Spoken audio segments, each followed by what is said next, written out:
Hello friends, welcome back to my channel. Friends, पिछली video के अंदर हमने बात की थी माइक्रोसॉफ्ट वर्ड के अंदर इंसर्ट के बारे में, जिसके अंदर हमने टेबल्स के बारे में डिस्कस किया था। टेबल्स जिसके अंदर हमने डिजाइन के बारे में डिस्कस कर लिया था। सो फ्रेंड्स, अगर अभी तक आपने मेरी पिछली वाली वीडियो नहीं देखी है तो पहले जाकर के उस वीडियो को जरूर देख लीजिए। और अगर अभी तक आपने मेरे चैनल को सब्सक्राइब नहीं किया है तो प्लीज सब्सक्राइब कर दीजिए और वीडियोस को लाइक और शेयर करना ना भूलें। आज की वीडियो के अंदर हम बात करने वाले हैं टेबल्स के अंदर लेआउट के बारे में। सो बेसिकली इसके लिए सबसे पहले हम टेबल को क्रिएट करेंगे। टेबल को क्रिएट करना पहले भी मैंने आपको बताया था कि टेबल को हम किस टाइप से इंसर्ट कर सकते हैं। सो यहाँ पे आप देख सकते हैं हमने टेबल को इंसर्ट कर दिया है। जैसे ही आप टेबल को इंसर्ट करेंगे आपके पास में यहाँ पे टेबल टूल्स के अंदर लेआउट का ऑप्शन दिखाई देगा। तो आप इसके ऊपर क्लिक करेंगे। यहाँ पे आपके पास में डिफरेंट ऑप्शंस अवेलेबल है, जैसे है tables, rows and columns, merge, cell size, alignment and data. आज हम डिस्कस करने वाले हैं टेबल ऑप्शन के बारे में, रोज एंड कॉलम्स के बारे में और मर्ज के बारे में। सो बेसिकली यहाँ पे आपके पास में सबसे फर्स्ट ऑप्शन है select. Select is use to select the current cell, row, column और एंटायर टेबल। मींस ये आपके टेबल की कोई भी सेल को सेलेक्ट करने के लिए, रो को सेलेक्ट करने के लिए, कॉलम को सेलेक्ट करने के लिए या फिर पूरे टेबल को सेलेक्ट करने के लिए यूज में आता है। तो इसके लिए यहाँ पे आप क्लिक करेंगे और आप यहाँ पे करेंगे सेलेक्ट सेल। यहाँ पे आप देखेंगे जहां पे आपका कर्सर था वो वाली सेल जो है सेलेक्ट हो चुकी है। सिमिलरली अगर आप चाहते हैं कि आपको पूरे कॉलम को सेलेक्ट करना है तो सेलेक्ट कॉलम ऑप्शन के ऊपर क्लिक करेंगे। तो इससे आपके पास में कॉलम सेलेक्ट हो जाएगा और उसके थ्रू आप इसके ऊपर कोई भी ऑपरेशन परफॉर्म कर सकते हो। सिमिलरली अगर आपको रो को सेलेक्ट करना है तो आप पर्टिकुलर किसी रो को भी सेलेक्ट कर सकते हो। जैसे हमारे पास में सेकेंड वाली जो रो है इसको हमने सेलेक्ट कर लिया है। अगर आप चाहते हो कि आप पूरे टेबल को सेलेक्ट करना चाहते हो तो आप पूरी टेबल को सेलेक्ट कर सकते हो। यहाँ पे आप देख सकते हो कि आपने टेबल को सेलेक्ट कर लिया है। नेक्स्ट ऑप्शन है हमारे पास में view grid lines. So basically इसको देखने के लिए हम सबसे पहले इस टेबल को सेलेक्ट करते हैं और यहाँ पे आप डिजाइन के अंदर आएंगे और जैसे आप इसका लेआउट चेंज करेंगे तो यहाँ पे आप इसके फॉर्मेट को देख सकते हैं ये किस टाइप से है।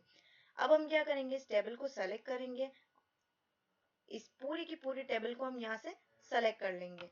जैसे ही हम इस पूरी टेबल को सेलेक्ट करेंगे और यहाँ पे व्यू ग्रिड लाइंस प्रॉपर्टी के ऊपर क्लिक करेंगे, सो ये क्या काम करेगा, हमारी टेबल के अंदर जो ग्रिड लाइंस होगी उनको एक तरीके से व्यू कर देगी। जैसे आप यहाँ पे देख सकते हैं ये जो ग्रिड लाइंस है वो हमारे पास में डिस्प्ले हो चुकी है।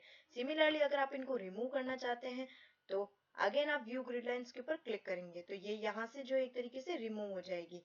अगर आप चाहते हैं कि इसको आपको पहले जैसी टेबल क्रिएट करना है तो आप इस टेबल की स्टाइल जो है चेंज कर सकते हो। ये अब आपके पास में नॉर्मल टेबल क्रिएट हो चुकी है। नेक्स्ट ऑप्शन है हमारे पास में प्रॉपर्टीज का। Property is use to show the table property dialog box to change advance table properties such as indentation and text wrapping option. So basically इसके अंदर क्या होता है, जैसे हमने इस टेबल को सेलेक्ट किया है, जैसे आप इस टेबल के ऊपर क्लिक करते हो और यहाँ पे प्रॉपर्टीज के अंदर जाते हो तो यहाँ पे आपको टेबल प्रॉपर्टी से एक विंडो जो है डिस्प्ले होती है। इसके अंदर हमारे पास में है alignment and text wrapping. So basically alignment के अंदर आप टेबल को लेफ्ट, सेंटर और राइट अलाइन कर सकते हो। इसके लिए पहले हम क्या करेंगे, इस टेबल को स्मॉल कर देंगे। तो इसको स्मॉल करने के लिए हम क्या करेंगे, लेआउट के अंदर आएंगे और यहाँ पे आकर के ऑटो फिट के ऊपर क्लिक करेंगे। ऑटो फिट बेसिकली यहाँ पे आकर के आप ऑटो फिट करेंगे और आप इसकी विड्थ को जो है चेंज कर सकते हो। जैसे आप यहाँ पे देख सकते हो कि आपकी टेबल जो है वो स्मॉल साइज की हो चुकी है। अगर आप चाहते हो तो कर्सर का यूज करते हो भी इसको चेंज कर सकते हो। यहाँ पे आपकी टेबल जो है स्मॉल हो चुकी है। अब हम क्या करेंगे, प्रॉपर्टीज के ऊपर क्लिक करेंगे और इसको हम सेंटर के अंदर अलाइन करेंगे और ओके के ऊपर क्लिक करेंगे। तो यहाँ पे आप देख सकते हो कि ये हमारे पास में सेंटर के अंदर आ चुकी है। सिमिलरली अगर आप चाहते हो कि इसको राइट साइड के अंदर अलाइन करना है तो राइट साइड के ऊपर क्लिक करोगे तो ये हमारे पास में राइट साइड में आ चुकी है। सिमिलरली हम लेफ्ट साइड के अंदर भी इस टेबल को अलाइन कर सकते हैं तो यहाँ पे लेफ्ट साइड के अंदर ये जो है अलाइन हो चुकी है। अब यहाँ पे आप देखते हो कि टेक्स्ट रैपिंग का ऑप्शन होता है। टेक्स्ट रैपिंग का मतलब ये होता है कि अगर आप चाहते हो कि आपके टेबल के चारों तरफ, अगर आपको टेबल के चारों तरफ कोई भी टेक्स्ट चाहिए तो वो यहाँ पे अराउंड के ऊपर क्लिक करके जब आप ओके के ऊपर क्लिक करोगे तो वो आपके कंप्लीट हो जाएगी। सिमिलरली हमारे पास में रो का ऑप्शन होता है। रो जिसके अंदर हमारे पास में हम इसकी हाइट जो है उसको बढ़ा सकते हैं। तो इसके लिए आप यहाँ पे क्या करोगे, चेक बॉक्स के ऊपर चेक करोगे और उसके बाद में आप इसकी जो हाइट है उसको आप बढ़ा सकते हो। तो यहाँ पे आप ओके के ऊपर क्लिक करोगे तो यहाँ पे आप देख सकते हो इसकी हाइट जो है वो बढ़ चुकी है। सिमिलरली आप प्रॉपर्टीज के अंदर आओगे, कॉलम की भी जो है आप हाइट को बढ़ा सकते हो। यानी यहाँ पे आप इसकी विड्थ को बढ़ाओगे तो यहाँ पे आप देख सकते हो कॉलम की विड्थ जो है आपके पास में इंक्रीज हो गई है। तो यहाँ पे आप देख सकते हो ये किस तरीके से इंक्रीज हुई है। सिमिलरली आप सेल को भी जो है उसकी विड्थ को इंक्रीज कर सकते हो। जैसे आपने यहाँ पे इसके ऊपर क्लिक करते हो तो यहाँ पे आपकी इसकी विड्थ जो है वो बढ़ जाएगी। तो यहाँ पे आप देख सकते हो कि सेल की भी जो है विड्थ जो है वो बढ़ चुकी है। इसी तरीके से अगर आपको कोई भी टाइटल या डिस्क्रिप्शन डालना है तो उसके लिए आप अल्टरनेट टेक्स्ट जो है उसका भी यूज कर सकते हो। जैसे हमने यहाँ पे इसकी विड्थ को बढ़ा दिया है, आप जितनी चाहे इसकी विड्थ को बढ़ा सकते हो। यहाँ पे सेल की विड्थ जो है आप यहाँ पे देख सकते हो ये किस तरीके से इंक्रीज हुई है। सो इस टाइप से हमारे पास में टेबल जो है वो ऑप्शन अवेलेबल होता है। अब अगर आप चाहते हो इसको हम अनडू कर देते हैं ताकि हमारे पास में एक प्रॉपर टेबल जो है अवेलेबल हो। यहाँ पे आप देख सकते हो कि डिलीट का ऑप्शन हमारे पास में अवेलेबल होता है। Delete is use to delete rows column cells और द एंटायर टेबल। अगर आपको पूरी टेबल को डिलीट करना है, पर्टिकुलर रो को डिलीट करना है तो आप डिलीट कर सकते हो। इसके लिए आप जैसे इस रो को सेलेक्ट किया है और डिलीट के ऊपर क्लिक करोगे, जैसे हम यहाँ पे इसको सेलेक्ट नहीं करते हैं, डिलीट के ऊपर करते हैं, तो यहाँ पे डिलीट सेल है, जैसे हम इसके ऊपर क्लिक करेंगे तो यहाँ पे ऑप्शन अवेलेबल होगा shift cells left up entire row और एंटायर कॉलम। तो यहाँ पे हम लेफ्ट साइड से देखेंगे तो ये हमारे पास में जो है लेफ्ट साइड से डिलीट हो चुकी है। सिमिलरली अगर आप चाहते हो कि आपकी पूरा का पूरा कॉलम जो है वो डिलीट हो, जैसे हम यहाँ पे क्लिक करते हैं और यहाँ पे डिलीट कॉलम्स के ऊपर क्लिक करते हैं तो यहाँ से आप देख सकते हो कि आपका कॉलम जो है वो डिलीट हो चुका है। अगर आपको इसको प्रॉपर वे के अंदर देखना है तो आप इसके अंदर टेक्स्ट टाइप कर दीजिए एंड देन आप इसको क्या करिए, डिलीट कॉलम्स के ऊपर क्लिक करिए। जैसे आप डिलीट कॉलम्स के ऊपर क्लिक करोगे तो आप यहाँ पे देख सकते हो कि जो ए वाला कॉलम है वो हमारे पास में डिलीट हो चुका है। अब हम इसको अंडू कर देते हैं। सिमिलरली आप रो को डिलीट कर सकते हो। अगर आपको पर्टिकुलर रो को डिलीट करना है तो यहाँ पे पहले आप 1 2 3 एंड 4 ये टाइप कर दीजिए। अब हम ये सेकेंड वाली रो को डिलीट करना चाहते हो तो डिलीट के ऊपर आकर के डिलीट रोज के ऊपर क्लिक करेंगे तो यहाँ पे आप देख सकते हो हमारे सेकेंड रो जो है वो डिलीट हो चुकी है।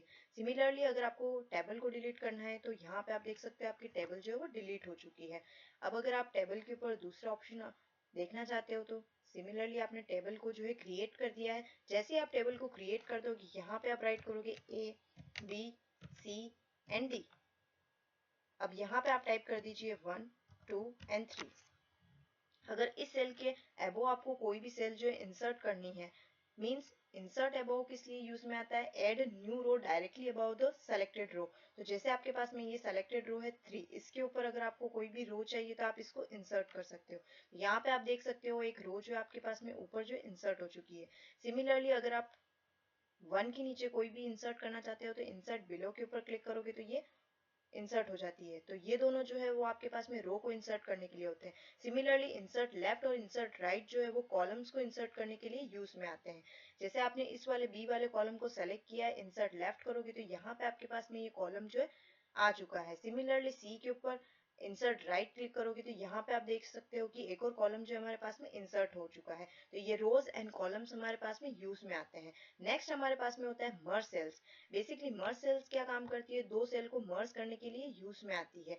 तो जैसे आपने कोई भी सेल्स को सेलेक्ट किया है और मर्ज सेल्स के ऊपर क्लिक करोगे तो यहाँ पे आप देख सकते हो कि आपके पास में पर्टिकुलर अगर कोई हेडिंग देना चाहते हो तो आप उसको मर्ज कर सकते हो। सिमिलरली इन्हीं को हम क्या करना चाहते हैं, स्प्लिट करना चाहते हैं। तो जैसे हमारे पास में ये वाली जो रो है, ये वाली जो सेल है, इसको हम क्या कर लेते हैं, सेलेक्ट कर लेते हैं और यहाँ पे हम क्लिक करते हैं स्प्लिट सेल्स के ऊपर। तो स्प्लिट सेल्स के अंदर आपको नंबर ऑफ कॉलम्स और नंबर ऑफ रोज को जो है चूज करना पड़ता है। जैसे हमने यहाँ पे किया है 3 कॉलम और ओके के ऊपर क्लिक कर देंगे तो यहाँ पे आपके पास में ये देख सकते हो ये स्प्लिट हो चुका है। सिमिलरली अगर आपको टेबल को स्प्लिट करना है तो वो भी कर सकते हो। उससे पहले हम यहाँ पे देख लेते हैं कि अगर हमें रो को स्प्लिट करना है तो हम कैसे करेंगे। तो यहाँ पे आप कॉलम जो है वो 2 रख लेते हो और रो को इंक्रीज करके 2 कर दोगे तो यहाँ पे आप देख सकते हो 2 हमारे पास में रोज हो गई है और 2 हमारे पास में कॉलम्स हो गए हैं। अगर हम चाहते हैं इनको हम मर्ज करना चाहते हैं तो मर्ज सेल्स के ऊपर क्लिक करेंगे तो यहाँ पे आप डिफरेंस देख सकते हो कि ये मर्ज किस तरीके से कंप्लीट होती है। अब आपको टेबल को स्प्लिट करना है तो स्प्लिट टेबल के ऊपर क्लिक करोगे। जैसे ही आप इसको सेलेक्ट करोगे तो वहां से जो है वो टेबल स्प्लिट हो जाएगी। जैसे हमने इस रो के ऊपर कर्सर को रखा है और स्प्लिट टेबल्स करेंगे तो यहाँ से आप देख सकते हो कि हमारी जो टेबल है वो स्प्लिट हो चुकी है, यानी 2 पार्टीशंस के अंदर डिवाइड हो चुकी है। सो फ्रेंड्स ये बात ही हमारे पास में कि हम टेबल्स के अंदर टेबल्स, रो एंड कॉलम्स और मर्ज तीनों ऑपरेशंस जो है वो किस तरीके से परफॉर्म करते हैं। नेक्स्ट आने वाली वीडियो के अंदर हम देखने वाले कि हम सेल साइज, अलाइनमेंट और डेटा का किस तरीके से यूज करते हैं। सो फ्रेंड्स, आज के लिए यहीं तक। आने वाली वीडियोस के अंदर हम इसके बारे में और भी डिस्कस करने वाले हैं। सो फ्रेंड्स, अगर अभी तक आपने मेरे चैनल को सब्सक्राइब नहीं किया है तो प्लीज सब्सक्राइब कर दीजिए और वीडियोस को लाइक और शेयर करना ना भूलें। Thank you.